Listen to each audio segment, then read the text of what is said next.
Isela, ok, tu artículo se titula Exclusión, cotidiano e identidad, una problemática fundamental del aprendizaje de la matemática. Entonces tú comienzas diciendo los autores se enfocan en el rediseño del discurso matemático escolar.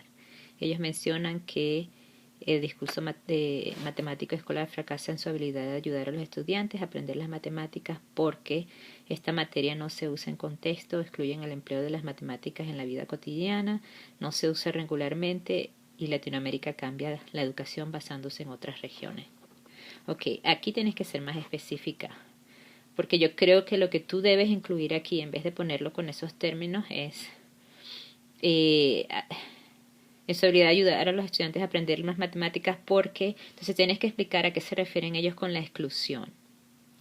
Cuando ellos utilizan las palabras, es la exclusión de los estudiantes en la construcción del discurso. También cuando hablan de lo cotidiano, ¿a qué se refiere lo cotidiano? La capacidad de relacionar el uso de las matemáticas en el mundo cotidiano. Y por último, identidad. Tienes que mencionar cuál es la problemática en términos de identidad y específicamente tienes que mencionar que ellos proponen que las matemáticas, que se realice un proyecto de comunidad con el uso de las matemáticas. Yo creo que esos son los 3 elementos principales del resumen. Entonces no tiene que ser tan largo, pero tienes que mencionar esos 3. Tienes que explicar a qué se refieren y cuál es la propuesta que ellos tienen para eso. Entonces los estudiantes no tienen la culpa de no aprender las matemáticas, necesita ser plural, sino que el discurso matemático escolar tiene que tener algunos cambios. Esta es la misma idea que tienes al principio, entonces no necesitarías volver a repetir eso. Cambios masculinos, uno de los cambios que los autores mencionan es el uso de las matemáticas en la función social. Las matemáticas, ¿cierto? Plural. No se deben cuestionar, sino que se debe implementar el ámbito social en la instrucción de las matemáticas. ¿Es esto lo que se refieren, lo que proponen con respecto a la exclusión? Tienes que organizarlo desde ese punto de vista. El aprendizaje ocurre cuando los estudiantes tienen interacción con otras personas y cuando se usa en contexto. Por ejemplo, los estudiantes aprenden más cuando miran la utilidad de la materia. Usando este método, los estudiantes pueden tomar lo que aprendieron y extrapolarlo en otros contextos. Todo esto es repetición de la misma idea, de que hay que utilizarla en la vida diaria. Hay varias teorías del aprendizaje que contribuyen a la educación de las matemáticas, pero no se explica la relación entre el discurso y las teorías de enseñanza.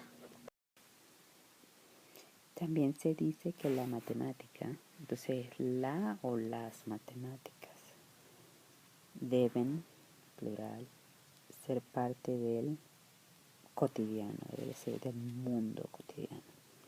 No quiere decir que todos los días las personas van a usar las matemáticas, plural, pero que la instrucción en la escuela tenga relevancia en la vida fuera del plantel. Esto está bien, ¿verdad? Pero es la misma idea otra vez de que tiene que ser usado fuera del salón de clase. Por ejemplo, sería un gran logro si los estudiantes hablaran de las matemáticas fuera del salón de clase. Entonces, todo esto es repetitivo de lo que vienes diciendo, la misma idea. La identidad, ok, ahora viene, la identidad ayuda al enfoque social del aprendizaje de las matemáticas, porque la identidad ayuda a la comunicación con otras regiones interesadas en el mejoramiento de la educación y el aprendizaje de las matemáticas. Uno de los problemas es que Latinoamérica depende mucho de lo que otras partes del mundo hacen con su educación. La educación en Latinoamérica está en desventaja porque los maestros no tienen los recursos necesarios para mejorar la educación. Aquí tienes que mencionar lo del proyecto de la comunidad, porque esa es la parte que ellos enfatizan cuando hablan de la identidad. El proyecto de mejorar el discurso matemática escolar es de la comunidad. Aquí lo mencionas, pero te digo, tienes que relacionarlo con identidad, porque se debe utilizar las matemáticas en contexto donde los estudiantes puedan utilizar las matemáticas fuera de la escuela, la misma idea. Otra vez se repite, la educación de Latinoamérica tiene que tomar conciencia y enseñar, niña, ¿dónde está la ñ? Las matemáticas usando la interacción social, con ejemplos que se apliquen a la vida de los estudiantes y tomando atención a lo que pasa en la educación de su propia región.